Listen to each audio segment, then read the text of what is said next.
There are people who have made significant profits from sports betting, eye-popping money. 3.5 million. Was that the biggest that you ever won on a single bet? That was the biggest bet I ever won on a single bet. What do they know that everyone else seems to miss? And how do they succeed in a business that has a playing field so heavily slanted against them?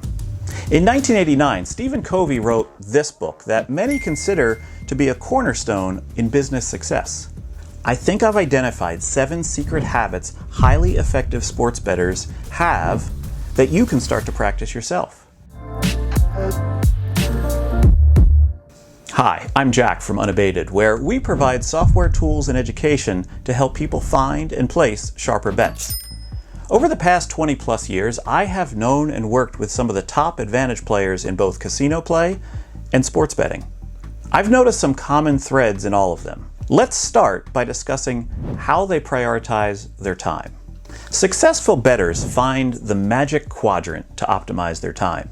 In sports betting, you have pursuits that have a positive expected value, the things where you have an edge, and you have pursuits that have either a marginal expected value or a negative expected value. Likewise, you have items that take up a lot of your time and things that don't. Successful bettors plot out these things and look to optimize items which return the most expected value for the least amount of time invested. You can apply it to anything in your life that needs prioritizing and optimizing. I think you'll find that there are a lot of things that you think are part of your process of being a winning bettor, but actually, they just eat up a lot of your time for minimal returns. Scrolling social media to find a nugget of useful information? I'm looking at you. A couple of years ago, over a 6-month span, I lost $150,000. I actually don't remember what was the cause of that downswing, but my records show it lasted about 6 months, and I'm sure it wasn't a lot of fun. Winning and losing is all part of the game when you're trying to beat sports betting. You're never defined by one day's or 1 week's results. Ever hear someone say, "Don't let the highs get you too high or the lows get you too low"? Well, here's my habit for helping to deal with that. Zoom out. If you zoom out, you can see the bigger picture. Here is a 5-year sample of my personal daily win-loss graph. In my case, my downswing was sandwiched between great upswings in my bankroll. I was up more than that downswing in the 6 months prior, and I recouped all of it in the 6 months after. I don't even remember what some of these big cliffs were in my betting. The overall trend has been solid, in the right direction, and that's what I focus on whether I'm winning or losing in the short term. There are a lot of sports bettors who look at sports betting as attempting to predict the future. Still, more casual bettors view sports betting as a way to prove their fandom of a team. In truth, sports betting is more like a logic puzzle that you get paid to solve. The best sports bettors I know realize they're beating a market, not predicting the future. There are a lot of ways to get an edge at sports betting. You could use a top-down method where you look to take advantage of slow-moving markets. You could use a bottom-up method where you create a projection and then measure that against the market. You could specialize on props or in-game bets. You could use arbitrage or middling. All valid, and all have one thing in common. They all require an analytical approach. They don't utilize a hot tip or a narrative. They don't focus on a popular team. They take into account what the market might know and focus on finding a weakness in the betting market. Successful bettors are good at separating their knowledge of a sport from their knowledge of a sport's betting market. Being analytical doesn't mean it's boring, though. You can still be a sports fan and be a successful sports bettor, but the highly successful bettors I know are able to take the emotion out of it and think analytically. Most sports books don't like sharp bettors. They adjust their betting limits down to pennies, they void their wagers, and even trespass them from their properties. All because they're just winning. So a highly effective sports bettor needs to be able to find ways to get their bets down. Sharp bettors have to not only beat the market, but they have to overcome sports books trying to make it harder for them to do so. This may make it sound like trying to beat sports betting isn't even worth it. However, Sharp bettors relish the opportunity to think creatively. They line shop to find the best price. They prime accounts to lull sportsbooks into thinking they're not sharp. This potentially gives them a longer runway. They utilize kiosks. They utilize friends and family. They work with others, all in an effort to stay one step ahead of the sportsbooks. I like to say there's the science of sports betting and the art of sports betting. The science is fairly straightforward. Anyone can do it.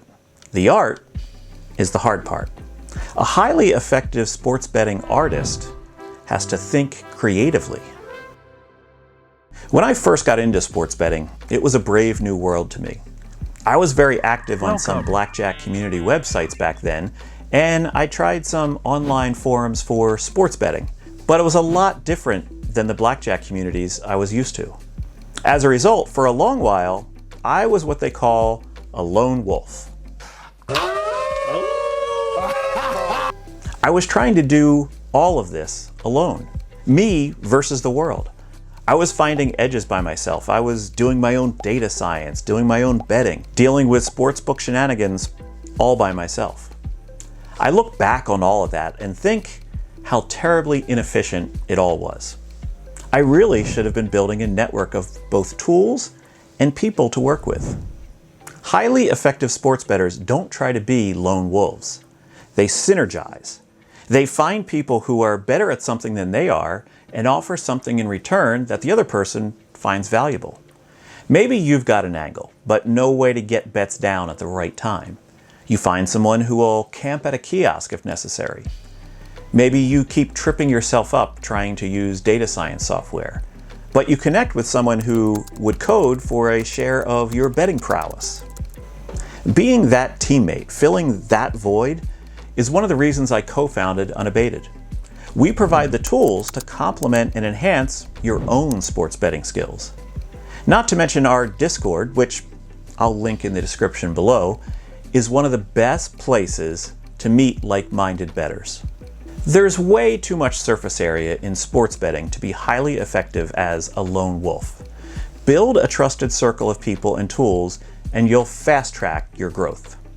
In his book, Covey talks about the Japanese concept of Kaizen, which means constant improvement. Practicing Kaizen is finding ways to always improve the process you're doing. Now for me, Kaizen in my world means I'm always looking to be ready for what's coming next. I'm an advantage player, or AP for short. I'm always looking for an edge, an advantage in the gambling I do. I like to say you can't spell adapt without AP. And that's the key to longevity and success as an AP. You need to be willing to adapt. The highly effective sports bettors I know are always looking to sharpen their skills and improve on what they've done. They're also willing to adapt when something is not working. Now I'm going to depart from Stephen Covey's book and get inspiration from a different modern scribe. When it comes to losing, be a goldfish. You know what the happiest animal on earth is? It's a goldfish. You know why? It's got a 10-second memory. Be a goldfish, Sam. This is one of the hardest habits to learn, but I guarantee you it will supercharge your ability to earn. When you lose, and you're going to have losses, improbable losses, debilitating losses. When they occur, it's how you deal with them that really determines your path in sports betting.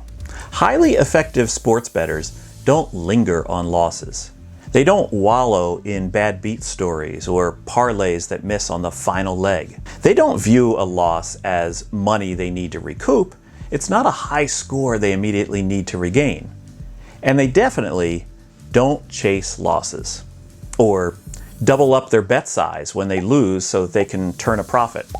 That's called the martingale strategy, which actually works until it doesn't. Let's explore that in this video.